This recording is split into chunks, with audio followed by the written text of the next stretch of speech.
ক্যালকাটা ইউনিভার্সিটির আন্ডারে সেকেন্ড সেমিস্টারের ছাত্রছাত্রী আছো, তোমাদের জন্য আজকের ক্লাস খুবই গুরুত্বপূর্ণ। আজকের ক্লাসে তোমাদের ইএনভিএস অর্থাৎ পরিবেশবিদ্যা সাবজেক্টের 3 নম্বর এবং 4 নম্বর ইউনিট থেকে এমসিকিউ প্রশ্নোত্তর নিয়ে আলোচনা করব এবং আমি এমসিকিউ প্রশ্নোত্তরগুলো ওয়ান লাইনার হিসাবে রেখেছি। তোমরা যারা চাকরির পরীক্ষার প্রস্তুতি নিচ্ছ, বিভিন্ন চাকরির পরীক্ষার, তোমরা জানো যে ওয়ান লাইনার হিসাবে যদি তোমরা পরীক্ষার সময় করো তাহলে কম সময়ের মধ্যে অনেক ডেটা কিন্তু তোমরা মনে রাখতে পারবে, অর্থাৎ অনেক তথ্য কিন্তু তোমাদের মেমোরিতে থাকবে। তাই তোমরা দেখে নাও 3 নম্বর এবং 4 নম্বর ইউনিট থেকে মোস্ট ইম্পর্টেন্ট এমসিকিউ প্রশ্নোত্তর রেখেছি এবং আশা করি এর বাইরে কোনো আসবে না এমসিকিউ, কারণ তোমরা দেখলেই বুঝতে পারবে যে কোন প্রশ্নগুলো রাখা হয়েছে এবং যেগুলো অধিক গুরুত্বপূর্ণ প্রশ্ন সেগুলো আবার স্টার দিয়ে চিহ্নিত করা আছে। এবার তোমরা প্রশ্নোত্তরগুলো দেখে নাও। দেখো, প্রথম প্রশ্ন ইউনিট 3 থেকে আজকে আলোচনাটা শুরু করছি। প্রথম দুটো ইউনিট আলোচনা করেছি। একটি নবীকরণযোগ্য সম্পদের উদাহরণ সৌরশক্তি বা বায়ুশক্তি।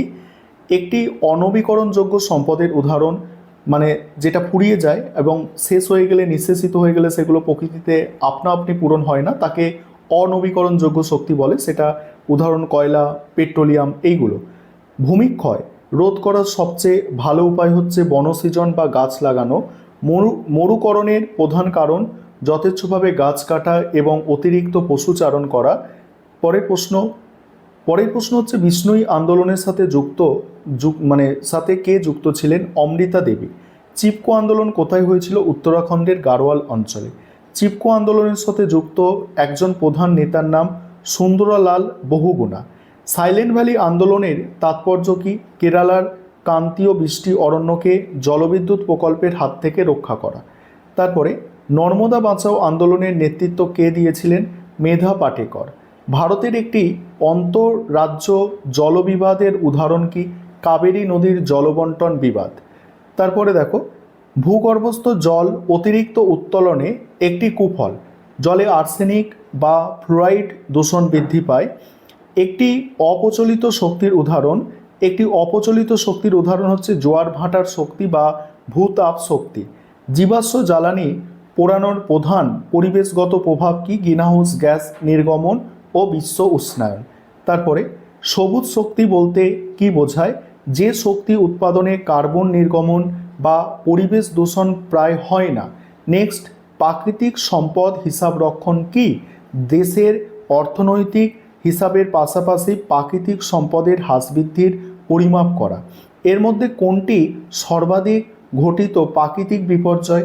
বন্যা হচ্ছে সব থেকে বেশি ঘটা প্রাকৃতিক বিপর্যয়। পিভিআরসিআরসের প্রশ্ন এসব। তারপরে কোন অঞ্চলে ঘূর্ণিঝড় টাইফুন নামে পরিচিত? জাপানের ঘূর্ণিঝড়কে টাইফুন বলা হয়। এদের মধ্যে কোনটি ধীর গতির বিপর্যয়? খরা ধীর গতির বিপর্যয়। এখানে অপশানগুলো দেওয়া নেই, এটাও পিভিআরসিআরসের প্রশ্ন থেকে তোলা। উপকেন্দ্র কি?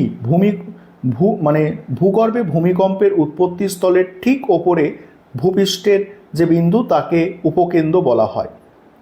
তারপরে দেখো, 2013 সালে কেদারনাথ বন্যার প্রধান কারণ কি ছিল? মেঘ ভাঙা বৃষ্টি বা ক্লাউড বাস্ট। তারপরে সুনামি সৃষ্টির প্রধান কারণ কি? সমুদ্রের তলদেশে ভূমিকম্প।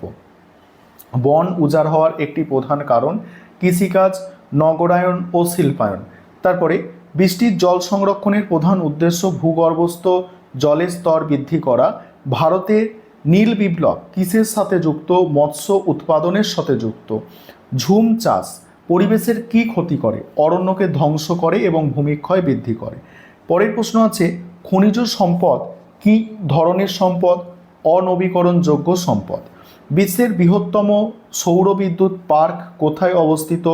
রাজস্থান, ভারতের রাজস্থানে অবস্থিত। জায়গাটার নাম হচ্ছে ভাদলা।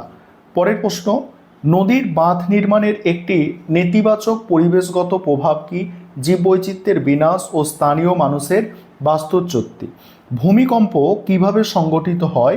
ভূত্বকের টেকটনিক প্লেটের স্থানচ্যুতি বা ফাটলের ফলে সৃষ্ট কম্পন থেকে। গবাদি পশুর অতিচারণ ভূমির কি ক্ষতি করে? ভূমির আচ্ছাদন নষ্ট করে ভূমিক্ষয় বৃদ্ধি করে।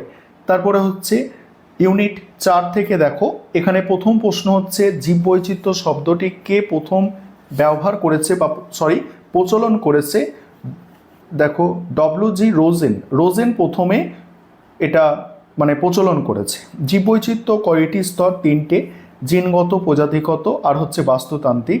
ভারতের কয়টি জৈব ভৌগোলিক অঞ্চল রয়েছে?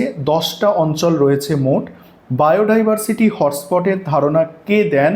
Norman Myers.